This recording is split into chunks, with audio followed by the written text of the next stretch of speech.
Olá, bem-vindos ao quarto episódio do Não Te Passes da Marmita, uma iniciativa do Centro de Interpretação Ambiental da Câmara Municipal de Leiria.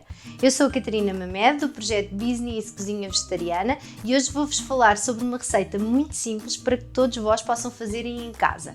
Vou ensinar-vos a fazer um hummus e depois vou-vos dar uma dica sobre como podem aproveitar a água do cozimento do grão para fazer outras experiências na cozinha. Vamos a isso? Para fazermos o hummus são necessários poucos ingredientes e o ingrediente-chave é o grão de bico. Eu já tenho aqui o meu grão de bico pronto a utilizar, já está cozido, e antes de começarmos este processo queria-vos só falar um bocadinho sobre demolhar e cozer as leguminosas em casa. Eu aconselho sempre as pessoas a fazerem isto porque é muito mais saudável, porque estão a controlar o método de confecção que estão a utilizar, portanto estão a cozer, não estão a acrescentar nenhum tipo de aditivos, nem muito sal. É mais sustentável porque também não estão a utilizar nenhuma embalagem, não houve processamentos de fábrica, não estão a deitar fora uma lata ou um frasco de vidro. E é mais económico porque, só para terem uma ideia, podem comprar, por exemplo, 1 kg de leguminosas secas a granel e ela depois de cozida, dependendo da leguminosa, dará cerca de 2-3 vezes o seu peso, portanto fica-vos muito mais económico. Bom, então vamos começar agora a fazer o nosso hummus. Especificamente o grão deve ser demolhado entre 12 a 14 horas, podem deixar de um dia para o outro a demolhar e depois para cozer numa panela normal cerca de 60 a 75 minutos, numa panela de pressão 30 a 40 minutos, é mais ou menos esse o tempo que demora a ficar bem cozido. Vou começar por colocar aqui dentro um dente de alho,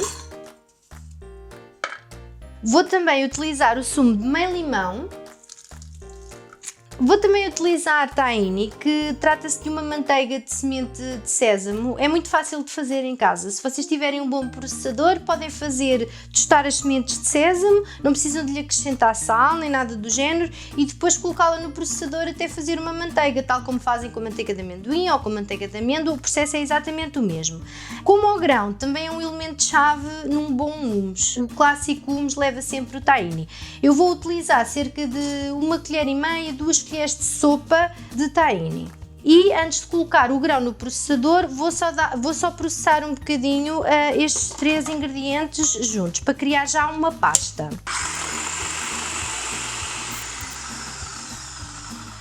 Agora que já está misturado, vou então acrescentar o nosso grão. Eu estou a usar cerca de 200 gramas de grão. E agora vou acrescentar um bocadinho de sal. E vou acrescentar também cerca de 1 colher de chá de cominhos.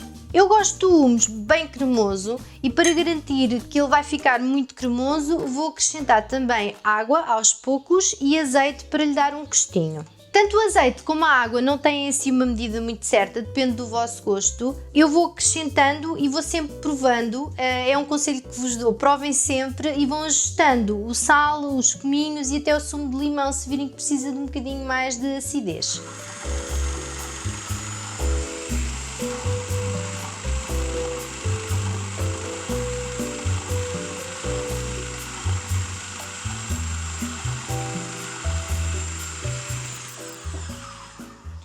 De vez em quando é preciso parar e raspar aqui nas paredes do processador para o ajudar a processar melhor.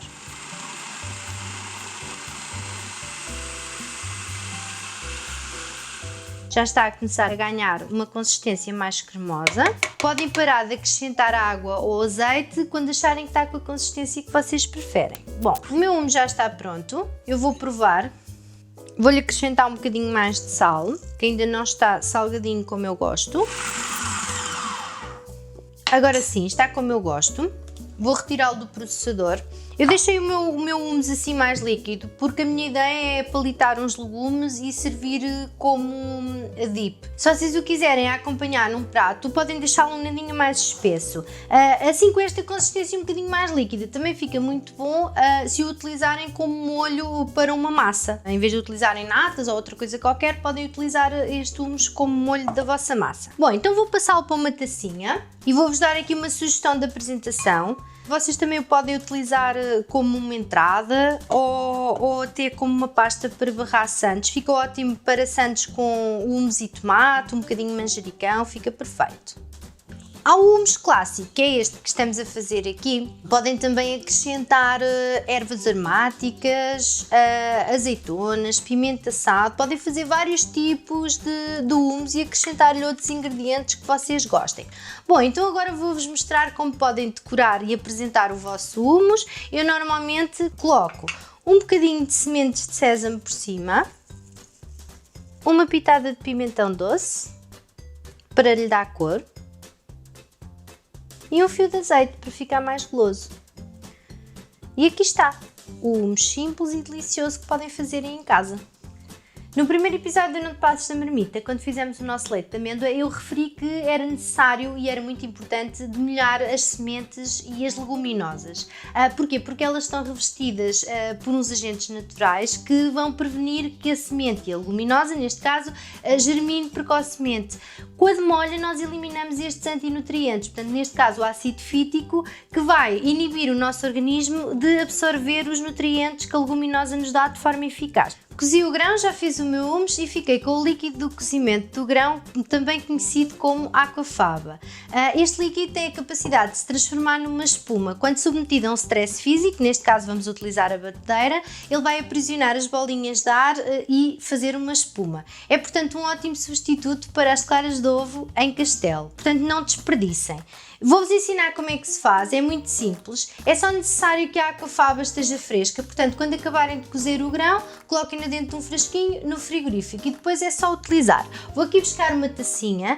A aquafaba rende muito, portanto para 4 colheres de sopa de aquafaba dá para aproximadamente 2 chávenas de espuma, portanto rende muito. Para vos explicar que um ovo equivale a 3 colheres de sopa da espuma da aquafaba, portanto dá para vocês utilizarem inúmeras vezes em várias receitas. Então o processo é muito simples. Vou utilizar 120 ml da minha aquafaba e para cada 120 ml utilizo 2 gramas de cremor tártaro. Eu já experimentei fazer com sumo de limão, porque à semelhança das claras de ovos necessitamos de um estabilizador e na verdade o cremor tártaro é muito mais eficaz na função de estabilizar a aquafaba para as receitas. Vou utilizar, portanto, como disse, para 120 ml 2 gramas de cremor tártaro e agora é só bater. A diferença entre a clara do ovo e a aquafaba é que a clara do ovo demora um bocadinho menos de tempo a bater e se excederem o tempo de processamento da clara poderão afetar negativamente a textura da clara. Com a aquafaba não tem essa desvantagem, podem passar esse tempo, exceder esse tempo que não vão comprometer a textura da aquafaba. Vou então começar a processar, dependendo da aquafaba, à volta de 4 a 8 minutos.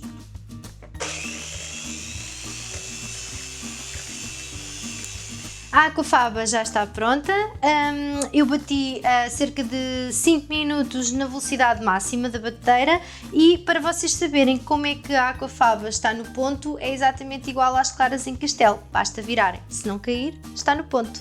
A aquafaba dá para utilizar em todas as receitas onde vocês utilizariam a clara do ovo, macarrões, pavlovas, mousses de chocolate, bolos, queques, enfim, sejam criativos.